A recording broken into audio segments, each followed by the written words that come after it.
In historical perspectives, inter-party collaboration, where all political parties, irrespective of their political persuasions, forge a common front to collectively solve a national emergency, the national interest over and above all else, is a mechanism utilized to successfully navigate turbulent times in our political evolution in the previous civilian administrations. In fact, that's the strength in what has now become to be known as Nigeria's homegrown democracy, which has defied all attempts and machinations by all those who do not wish Nigeria well to scuttle. The founding fathers of Nigeria's democracy, who have paid the supreme price in helping to nurture our democracy, deserve our everlasting tribute. The office of the Special Advisor to the President on Inter-Party Affairs and the National Security Advisor to the President were indeed spot on by convening the All Political Parties Summit, which centered around inter-party collaboration, national stability, and democratic consolidation. A forum that brought together under one roof leaders of all the political parties and other stakeholders to reflect on the current political situation in the country and renew their commitment in working towards actualization of enduring solutions to the myriad of problems facing Nigeria today. To have chosen June 12 for the summit is quite instructive. A day that has become synonymous with when Nigerians decided to enthrone the real ideals of nationhood, patriotism, and love for one another. Indeed, the convocation of the All Political Parties Summit is a political masterstroke by the Jonathan administration in all-inclusive politics. As the whole nation reminisce on the events of June 12, 1993 and the lessons learned from the experience, the political gladiators will be better persuaded to put aside their political differences. The major import of the June 12 lesson, which should not be lost on all of us, is that once every organ in the political process is allowed to carry out its constitutional roles unhindered, democracy will flourish, grow, and blossom. It was in that spirit that the All Political Parties Summit on Inter-Party Collaboration, National Stability, and Democratic Consolidation, which had in attendance President Goodluck Jonathan and chaired by General Abdulsalami Abubakar, the man who had the singular privilege of midwifing Nigeria's return to democracy 15 years ago, was held. The tone for the frank deliberations, cross-fertilization of ideas, and synergy of thoughts by the participants was set in the welcome remarks by Senator Dr. Ben Obi CON, the Special Advisor to the President on Inter-Party Affairs, whose office is a co-convener of the summit. Senator Dr. Ben Obi, who thanked all the participants for the robust attendance, enjoined them to see the summit as an idea whose time has been divinely arranged, and therefore to make the best use of it to redefine our politics. The theme, inter-party collaboration, national stability, and democratic consolidation, promoted a mechanism to engage in inter-party collaboration that is possible. This is based on rapid for preservation and consolidation of the Nigerian democracy. It is equally an opportunity for parties to express themselves freely and interrogate the issues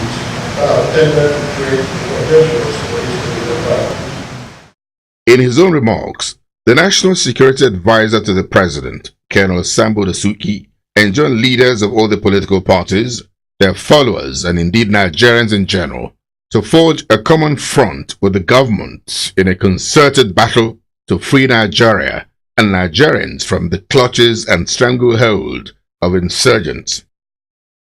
Colonel Sambo Dasuki stressed that these are very trying times for Nigeria, and we should all be extra vigilant and security conscious to completely put a stop to the nefarious act of insurgency, which is totally alien to our culture. In our present circumstances today, our nation is at war with agents of destabilization and enemies of peace.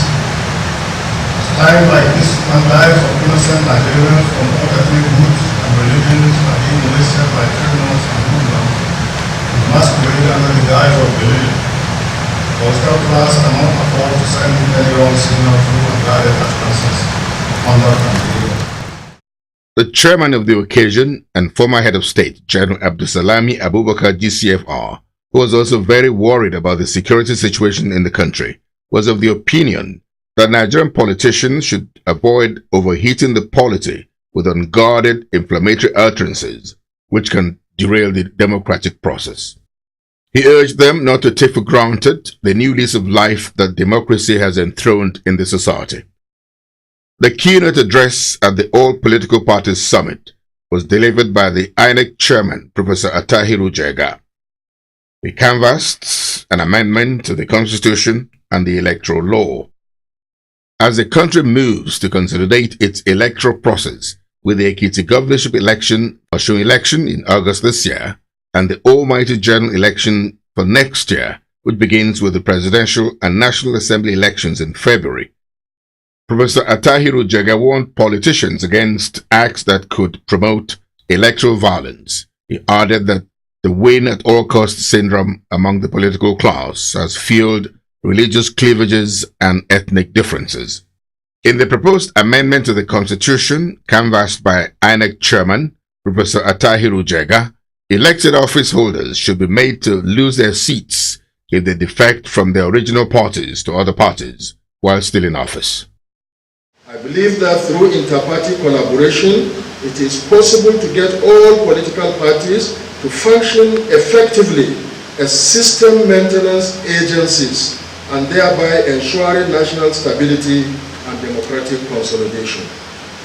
This is particularly important in countries like Nigeria, where democratic institutions are yet to mature.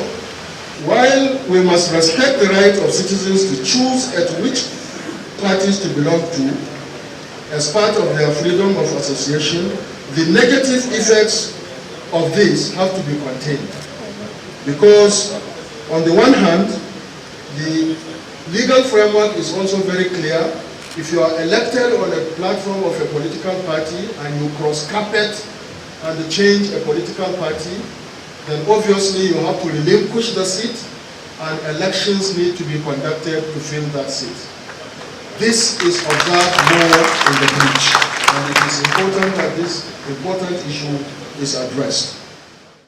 Professor Attahiru Jega called the unsalutary trend political nomadism, while another participant, Barrister Sharon Ikazo, labeled it political promiscuity.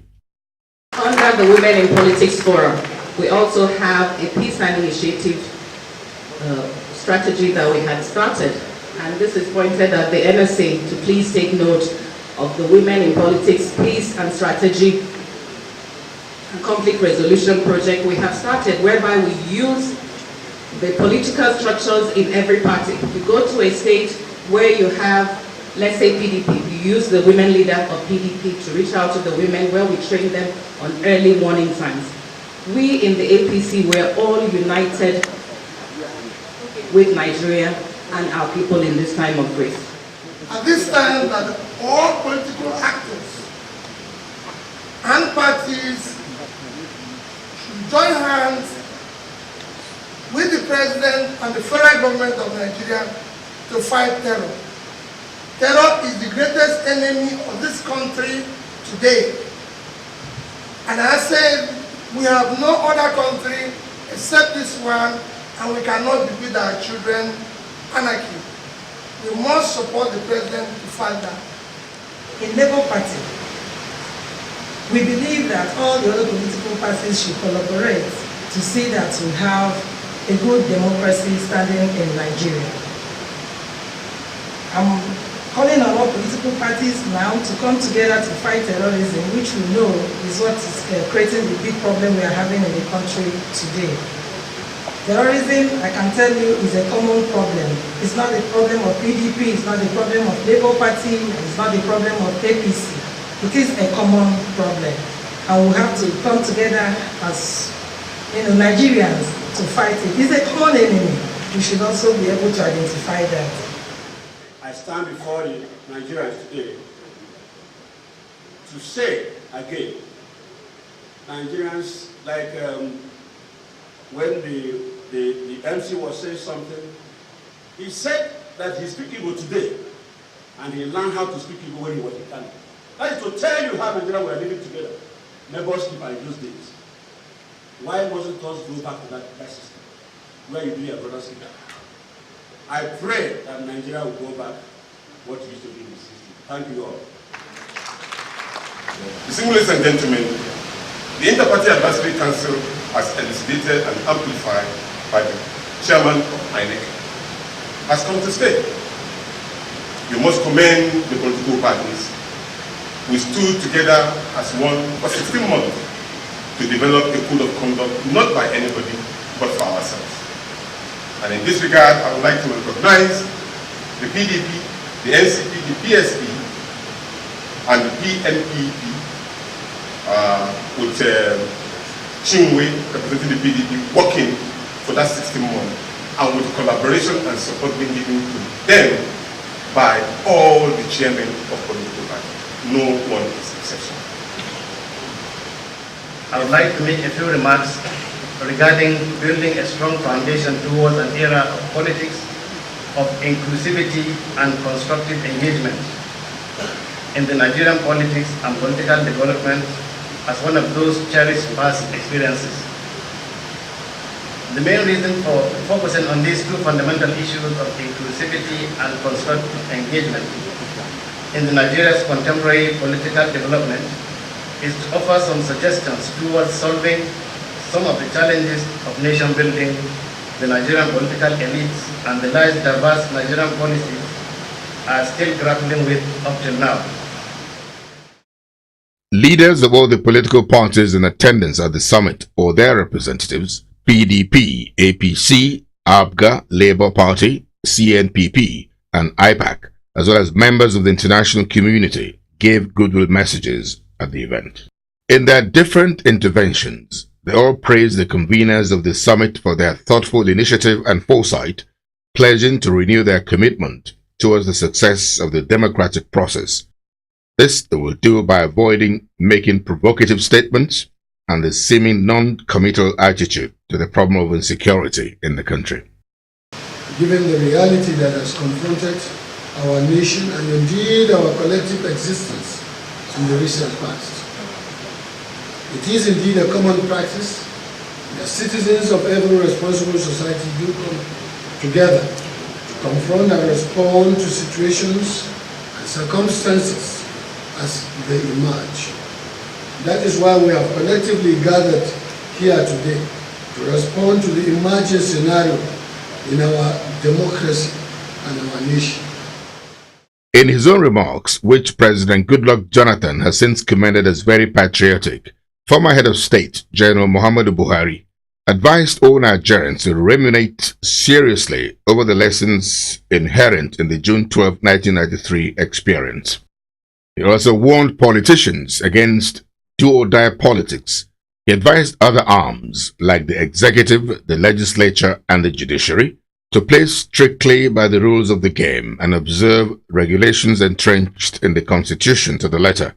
He advised them to see that fairness and equity are firmly rooted in all their dealings. He concluded that Nigeria should be seen as a big picture. I believe that in a democratic setting, we must first and foremost respect the Constitution. Our task now is for all political parties to come together and resolve to work for free and fair elections. This will be possible if INEC is properly funded and made truly independent by infusing fresh hands. Law enforcement agencies become neutral and not be agents of government of the day and the governing party of the day. The judiciary reverses its true role as independent and impartial in the conduct during electoral litigation. Declaring open the All Political Parties Summit on Inter-Party Collaboration, National Stability and Democratic Consolidation, President Goodluck Jonathan, who commended the organizers of the summit for the quantum leap, and the political parties that attended, for subsuming their party's supremacy for a national cause, however pointed out that some anti-democratic forces are working to truncate Nigeria's hard-earned democracy. He warned all the political parties to be vigilant and extra alert to defend our homegrown democracy, which is the envy of all. About 15 years ago, our nation found itself at the crossroads of political determination. Its stability and progress threatened and pushed to the limit. Fear, uncertainty, and a near total loss of hope took over the minds of our people. It appears we are close to losing our way in the struggle of building a united, prosperous, and democratic nation. At that time, it was the political class that rose to the challenge of rescuing the nation and steering it back onto the path of state building and productive enterprise. This courageous struggle for democracy was fought across ethnic and religious divides by politicians and statesmen who put everything at stake, including their lives, to bring back hope to Nigerians and to the Nigerian state. President Jonathan stated that the evil forces are ever ready to exploit the lapses and weaknesses in the management of our political and electoral process to derail the 2015 electoral process. Our electoral processes have been transformed, strengthened, and subjected to the guiding principles of universal electoral standards. With greater election credibility, our democratic image has been enhanced, and the culture of separation of powers and respect for the rule of law deepened. President Goodluck Jonathan came down heavily on politicians who, by their dangerous and indecorous utterances, were unnecessarily raising the political temperature of our country. He stated that the security situation in the country will be better managed and addressed by a united political class. President Goodluck Jonathan pleaded with the political class not to play into the hands of external forces through the unguarded utterances, which on their own fester the embers of discord, bitterness, and rancor. The recent mindless bombings and killing of innocent Nigerians in Yaya, killings in Adamawa State, including that of the traditional ruler, as well as the heartless and criminal abduction of over 200 schoolgirls from Chibok, Borno State, are better addressed by a political class which is united in its commitment to defend equality irrespective of political differences. We must never politicize the fundamental and core imperative of defending the state. We must never give them such opportunity. Our political parties must remain positive and constructive engagement as we seek to build a viral, strong, and stable nation that can compete with other states in the world. President Goodluck Jonathan urged the political class to vehemently resist the temptation of playing politics with matters that concern the security and well-being of Nigeria. He said the political parties must remain positive and constructive in their engagement for the ultimate glory of fatherland. There are still very remorseless anti-democratic forces operating in the political system, ever ready to exploit lapses in the management of the political and electoral processes. Some of these forces may, indeed, view the forthcoming elections as their last stand to truncate the nation's hard-won democratic liberty. But dear compatriots, with respect to the 2015 elections in particular, and our journey as a nation in general, we must never allow these negative forces to prevail. In the plenary session that followed, Ambassador Dele Cole, Nigeria's former ambassador to Brazil, delivered a paper on political parties, social stability, national security, and democratic consolidation. He looked at it from Nigerian experience.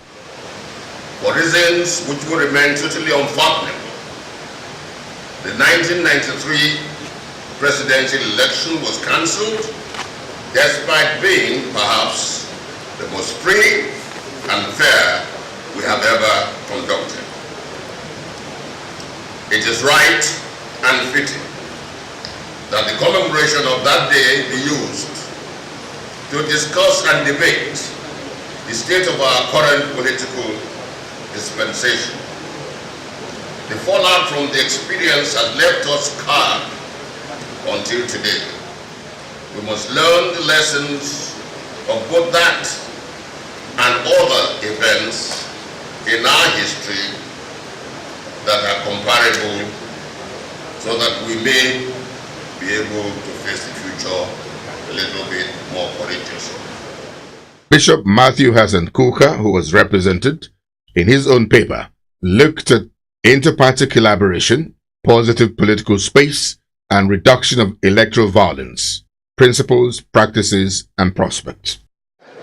For politics to become respectable, the political class has to climb down from its high horse, says the bishop, and show some level of respect for the electorate. However, this will not happen if the electorate does not place premium on its honor. It was the Reverend Martin Luther King who said, "No one can climb on my back if I do not bend it for him." Monsignor Professor Obiora Ike's paper looked at leading by example, political parties, values, good governance, and a nation of loyal opposition. There is a level playing ground in a democratic dispensation where opposition is justified. For democracies, opposition is critical. But we have used the term loyal opposition. That is, an issue-based opposition that takes the issues of the day, that does not curse the person, focus on the person, but focus on the issues that distract a society. Professor Oshita Oshita spoke on overheating the system, political conflicts, and media reporting, while Dr. Abubakar Sadiq's lecture dwelt extensively on code of conduct as a political norm, formulating political parties as an action plan for free, fair, transparent, credible, and violence-free 2015 general elections. But I think today's summit is helping us to focus on building a better tomorrow, and that's why I'm happy with the kind of things that I have heard. I think we need in this country to be more serious with the dreams that our founding fathers had, and the dreams which we have been echoing here since morning. But who wants to do the real thing? Who wants to do what it takes?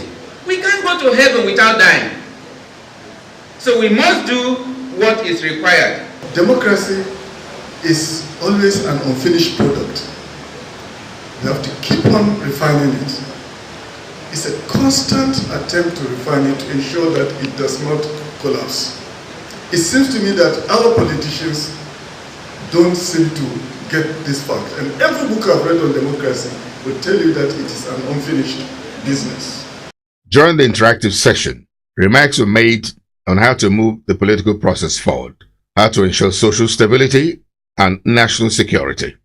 Other areas examined include how to avoid or minimize political conflicts, the social responsibility associated with media reporting, and the kind of behavior required of ruling or opposition political parties to avoid conflicts.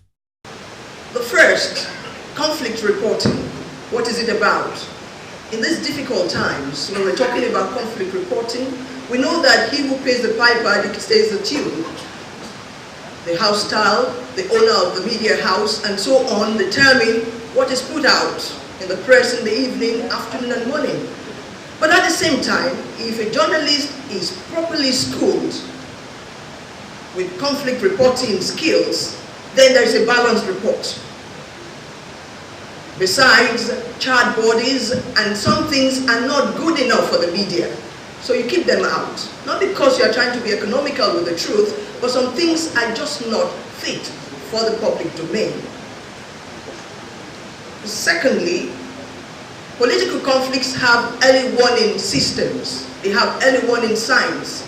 We should be taking cognizance of through internal party democracy so that they do not blossom into catastrophe.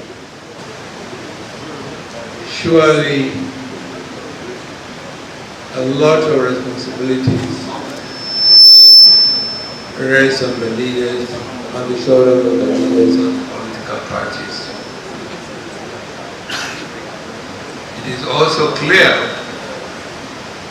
that the political parties need to really be up and doing, because the way they are politicking has left a lot to be desired of. Through their unguarded utterances, actions and inactions, the polity is heated up. It encourages insecurity in the nation. So it is clear that we together have to check our actions. The political party members, other Nigerians who are not party members, each and every one of us has a citizen's role to play.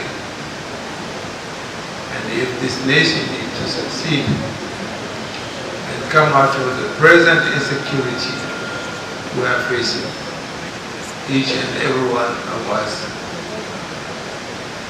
has a role to play. The interactive session ended with remarks on inter-party collaboration, the code of conduct of political parties, and the formulation of all parties' 2015 credible election plan.